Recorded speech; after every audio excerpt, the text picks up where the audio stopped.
We're All Oscar Grant? Attacking White Supremacy in the Rebellions and Beyond.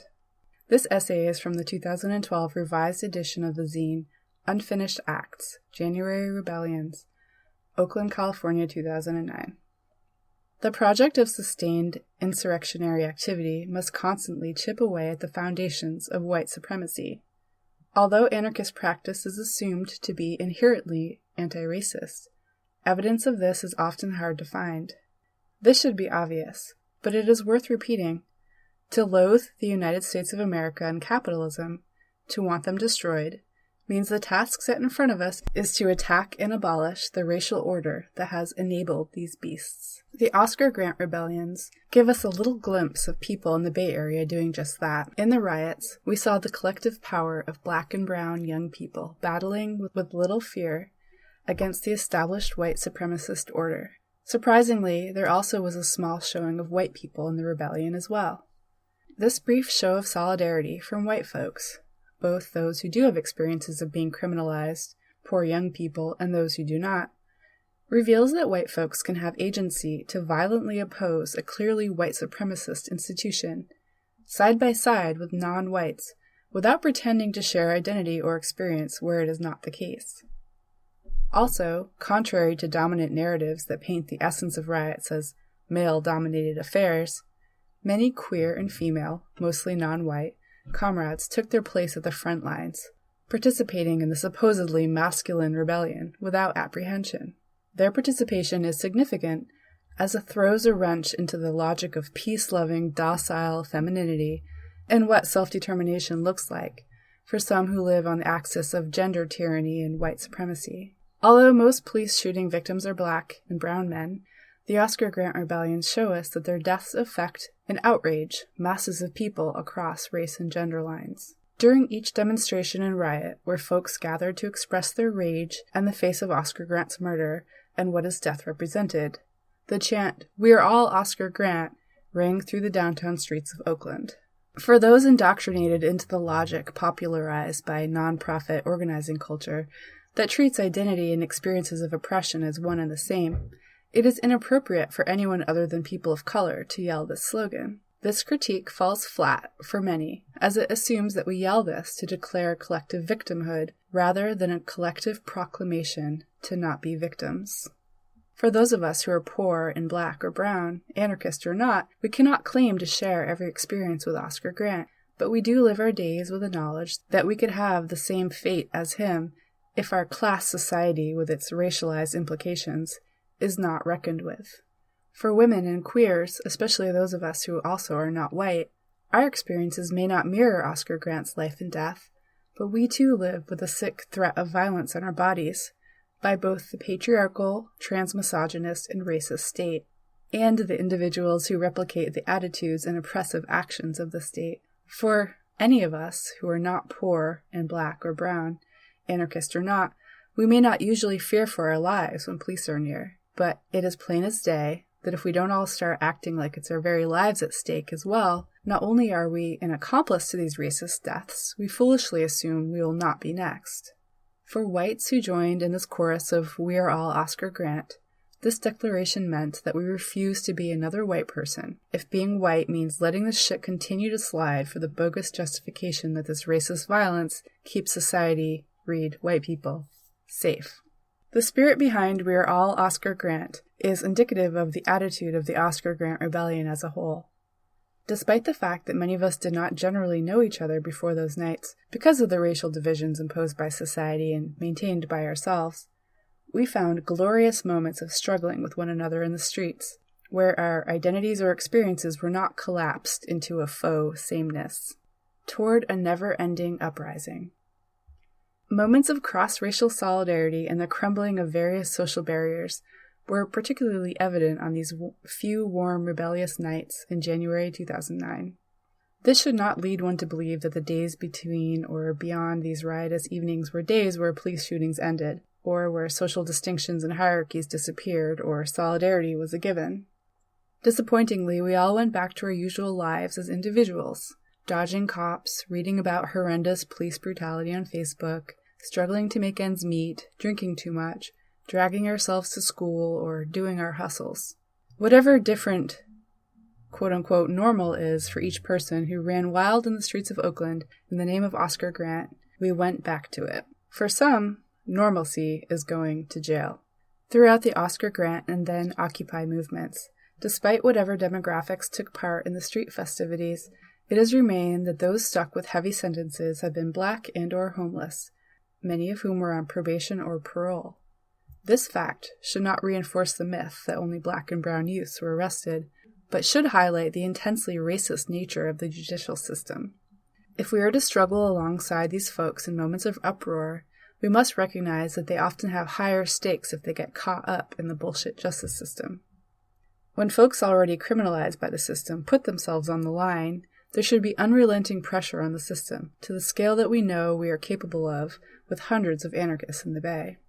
It's not that Black and brown rebels are people to feel sorry for and help, nor feel protective of and keep safe as they rage in the streets, as paternalistic leftists might suggest.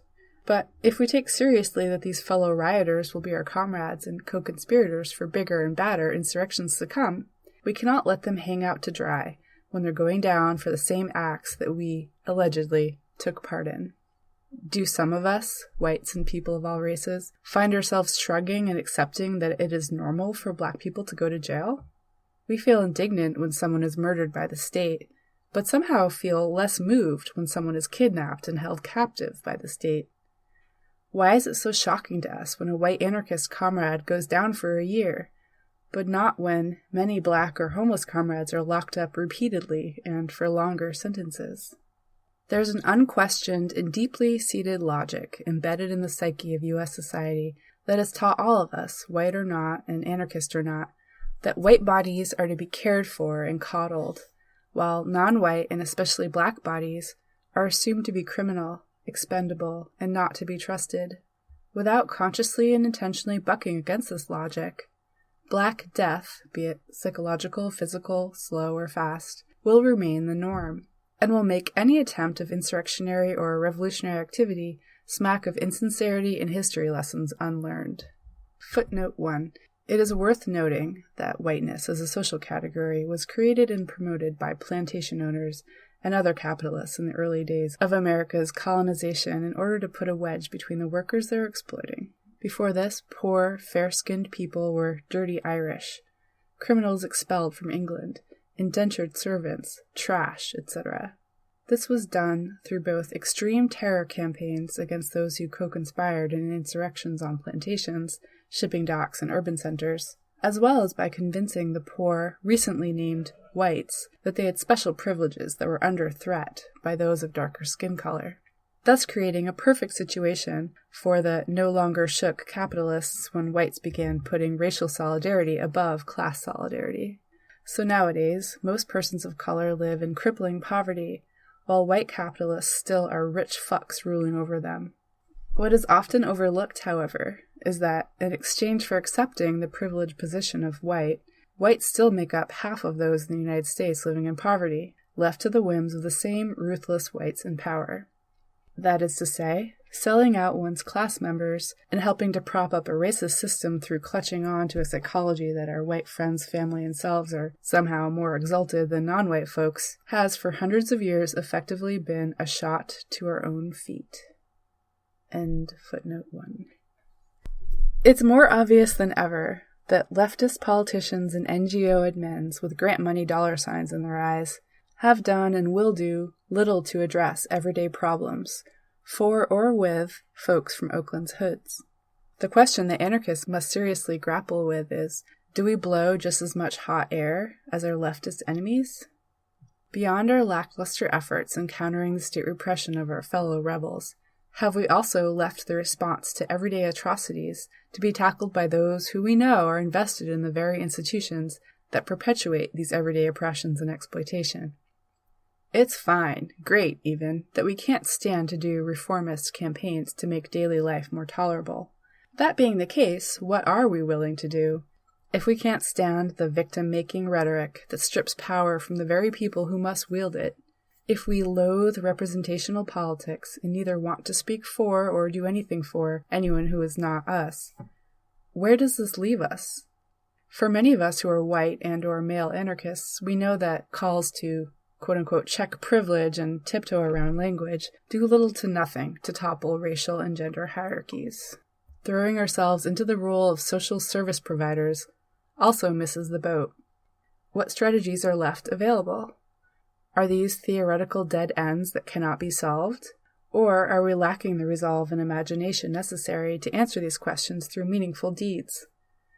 Given the fact that we found ourselves struggling around the atrocious murder of Oscar Grant, why don't we see ourselves in similar ruptures sparked by the daily abuses faced by oppressed people, your neighbors, your kids' friends, and your coworkers? It's going down, with or without us. Insurrections, rioting, mass expropriations, occupations, and all sorts of unimaginable forms of class warfare are not only inevitable, but also are taking place all over with more frequency and voraciousness as the crisis that is capitalism deepens. It is crystal clear that the deprived, exploited, and violated have organized, and will continue to do so, formally and informally, to the demise of their oppressors, those who remain neutral or each other. The side of history on which we find ourselves is not determined by whether or not we share the experiences of one horror or another, or how we individually identify, but instead on our own resolution to see the end of each of these miseries that perpetuate this racist, capitalist shit show called society.